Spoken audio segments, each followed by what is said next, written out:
Hammaga salom. Bu maxsus rakurs.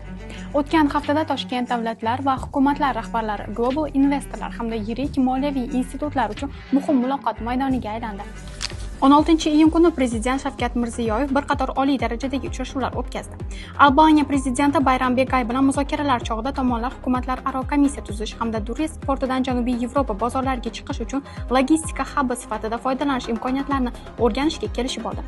Shuningdek, forumning yuqori martabali mehmonlari Rossiya hukumati raisi, Tojikiston, Qirg'iziston, Belarus va Ozarbayjon bosh vazirlari bilan hamkorlikning dolzarb masalalari muhokama qilindi. Diplomatik muloqotlar bilan bir qatorda biznes vakillari bilan to'g'ridan-to'g'ri muzokaralar ham olib borildi. Davlatimiz rahbari AQShning Exim banki va DFC korporatsiyasi rahbarlarini qabul qildi.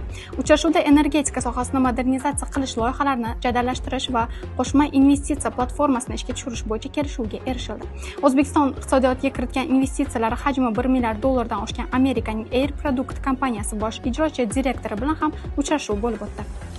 Ushbu muzokaralarning barchasi haftaning eng muhim voqeasi 5-Toshkent xalqaro investitsiya forumi arafasida o'tkazildi. Ushbu forum dunyoning 100 ta mamlakatidan kelgan 4000 nafar mehmonni bir joyga jamladi.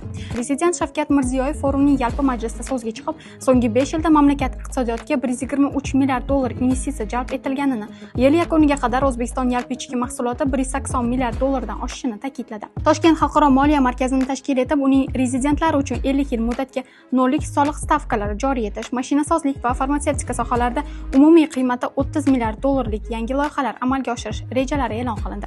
Davlatimiz rahbari forum doirasida Qozog'iston bosh vaziri, Birlashgan Arab Amirliklari, Xitoy, Buyuk Britaniya va Saudiya Arabistoni delegatsiyalarini qabul qildi.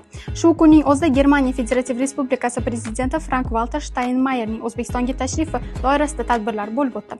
Oliy darajadagi muzokaralar o'tkazildi. Toshkentda Volkswagen avtomobillarini yig'ish va boshqa sohalardagi qator qo'shma loyihalarga start berildi.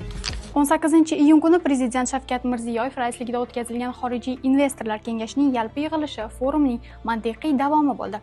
Mustaqil assotsiatsiya maqomini olgan kengash bugungi kunda iqtisodiyotning 23 ta tarmog'ida faoliyat yuritayotgan 85 ta kompaniyani birlashtirgan.